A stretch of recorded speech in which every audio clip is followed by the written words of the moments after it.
Hi everybody, my name is Gizem, I'm 14 and I'm from Turkey, Istanbul. I'm the leader of the music group. We worked about Austrian and Portuguese music.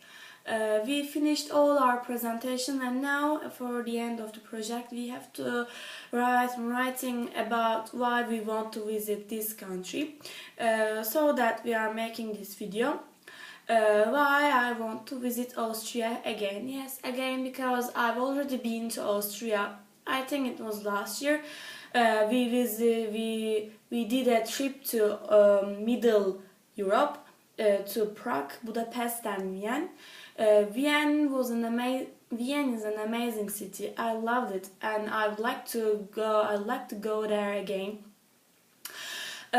We saw lots of historical places, lots of buildings, lots of things.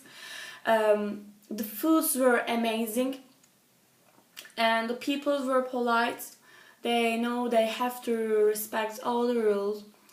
I liked Vienna because I think it's just a city for teenagers, it's a dynamic city. I like to visit Austria again because I can watch all the presentations of my friends. They work about monuments, food and sport. That Austria had amazing buildings and delicious foods. I want to eat all of them, and I want to visit all the buildings, so that I want to visit again to Austria. You, the Austrian people, just save your country and love your country because you had an amazing country. Thanks for watching. Bye.